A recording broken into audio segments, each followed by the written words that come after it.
this, we first log in into the our SaaS. We'll create a topology. The topology will consist of, we'll give it a name first in order to identify the version of this topology. Then we will create, we'll pick the location of the public cloud core, US West, public cloud edge in the Equinix data center in Dallas. We'll provide certain parameters for creation of the infrastructure in the public cloud, like the resource group name, express route circuit name, and so forth. And we'll fill out the necessary parameters for interconnection fabric, as well as the edge cloud, including this flavor of the server and the compute resources. We'll verify the components of the solution, and then we will trigger the provisioning of that using the Camunda workflows. At this point, what's happening behind the scenes, the Camunda workflow begins execution and starts building infrastructure in the public cloud in Azure. So here we're looking at the Azure portal and verifying that the first component of the infrastructure has been created, which is the express route circuit with the BGP, private BGP peering. So these IP addresses will be used to exchange and passed on to the next step in the infrastructure as code. Here we're looking at the Equinix Fabric for the creation of the layer 2 circuit between edge cloud and public cloud core. We see that this has been completed. This circuit has been established. We're logging in into the Equinix Metal portal to see the creation of the bare metal server. So we'll see the server at the bottom has been created, and it's going through the stages of provisioning. At this point, the server is ready for its work. So we see its parameters: 32 gig RAM, so much memory, 2 by 10 gig interconnection, NIC.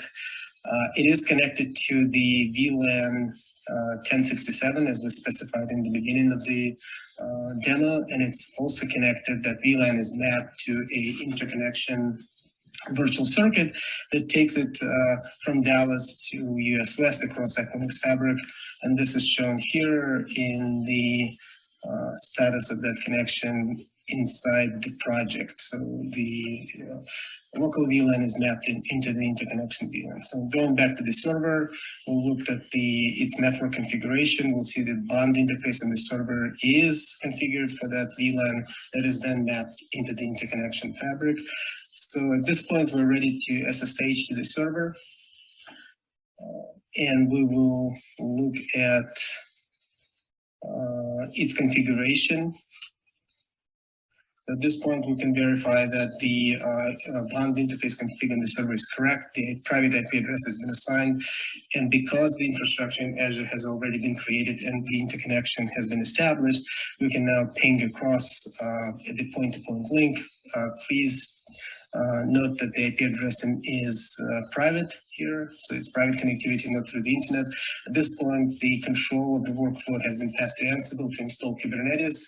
Kubernetes has been installed, and we can verify that on this edge server in Dallas, we can see the basic Kubernetes cluster available with its system pods running and operating. And we can verify that the node, Kubernetes node is up as well. We will verify that the cluster has been onboarded automatically by the workflow. So you see here in the EMCO UI that the cluster has been defined. We did not provision it manually, and it's part of the process where the workflow deployed the Kubernetes cluster, pushed the Kubernetes cluster config file into Git, and the workflow retrieved that and onboarded that into the EMCO cluster. At this point, we will onboard the service into the EMCO by doing we created a script to do this. So the service consists of a composite application. So if you look back at the MCOP or EMCO GUI, we'll see the service consists of 3 applications. We created a logical cloud in order to be able to map that service into the cluster, and the cluster has been created here automatically as well as part of the orchestration workflow, and you'll see that cluster defined later. At this point, we'll create the service instance to deploy this composite application. So we'll create the service instance, give it a name, select the logical cloud that is mapped to the cluster that has been onboarded automatically as part of the workflow, provide the necessary parameters. And at this point, we should be able to create the service instance and proceed to the next step of mapping that service instance to the Edge Cloud cluster that we have automatically onboarded into EMCO. So we'll pick this cluster. So this cluster hasn't been added manually, so this was done as part of the Camunda workflow. We will map all the components of this application, including the Azure IoT Edge, its custom resource definition, and the Cube router for the BGP communication to the Azure Cloud. Once we do that, we will submit the service instance and are able to deploy it. Before we do this, we will verify that the application pods and the Cube router pod are not running yet on the Edge Cloud server. So we'll see only the bare minimum Kubernetes pods. At this point, we will deploy this application, and we should see the application pods and the Cube router pods starting up. If you look at this, you'll see that the Cube router pod has started 5 seconds ago, right here, and then at the top in the default namespace we're starting to see the application pods, 4 pods here up top for the IoT Edge application, including the IoT low power IoT custom module that will read our messages. So to verify the BGP status, we will log into the Cube router pod. So that command will log us into the container itself, and we'll see the status of the BGP here. So we'll see that the BGP has been established, right? And the pod routes have been advertised, and the neighbor is in the established phase, and it's in Azure Cloud. We will also verify that we're receiving a prefix from Azure Cloud, right? So this prefix 10.126.1.0 has been received from Azure and now known to the Edge Cloud. So now we have a full connectivity between the private VNET in the Azure Cloud, which we have the test VM on, and the Edge Cloud. To verify that, we should be able to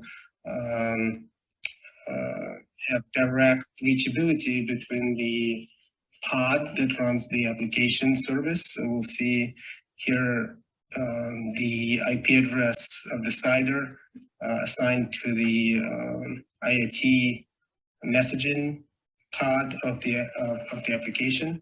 So to do this, we'll look at the services, and here at the bottom we see the direct private CIDR of the IP address of the pod that runs IoT messaging. And it will ping from that IP to the test VM that we created in Azure Cloud. That's between Dallas and Silicon Valley. So completely private connectivity across dynamically created Equinix Fabric using Terraform. So we'll see the latency around 40 milliseconds between these two nodes, and it's direct connectivity. So at this point, we're ready to look at the routing table in the Azure Cloud, just to make sure that everything is running correctly. We should see the BGP prefixes advertised from the Edge node into the Azure Cloud. So we'll see here these prefixes and the prefix from the cloud to the Edge node as expected. At this point, we're ready to verify end-to-end messaging using an IoT client. But before doing this, we'll verify that the IoT Hub inside the Azure Cloud sees the IoT Edge device in Dallas correctly. So with this, we will look at the IoT Edge device, its status, and you'll see the system pods and the low power messaging pod in the running state as reported by the Edge application to the cloud. From here on, we will look at the status of the pods inside the Edge Cloud. So we'll look at the logs of the IoT messaging pod. And it should say that it's just listening, ready to accept messages from the clients. The clients in this case could be connected over 4G or 5G network. So we will start up our test client on another machine. This machine is basically a device that can reach the Edge server over its public IP address. We specify the public IP address of the Edge server. So this is simulating the access from the network side. We will need to know the port number on which this pod is listening. So that port number happens to be 30986. So from here on, we will specify to the client to send messages to this port number and IP address. See the client send message number 1. We'll go back to the Edge Cloud server, look at the IoT pod log, and see that the message has been received and decoded. And please note that the decoded message is seen in the humanly readable form, but the sent message is compressed in the low power message format, and the Edge application is decoding that message and publishing that message, message 3 here already, to the Azure Cloud as part of the Edge IoT Edge processing. To confirm the message reception on the cloud side, we'll go to the metrics screen of the IoT Hub, and we will look at the total number of messages received, and we should see the message count increasing. And this is really what we see as part of our test, that now we're receiving decoded messages at the core cloud IoT service. This portion of the video shows the actual Terraform plans that we used for the demo. So we created a collection of those plans. They are compartmentalized, so they're separate for public cloud core, interconnection, Fabric, and the Edge Metal service. And the Camunda workflow passes the parameters back and forth. So what you see on the screen here is the example of the Terraform plan used in this demo for Azure Cloud. Everything is parameterized and not hard-coded in the plan itself. The actual parameters are passed through from the software front end, as we've seen in the demo.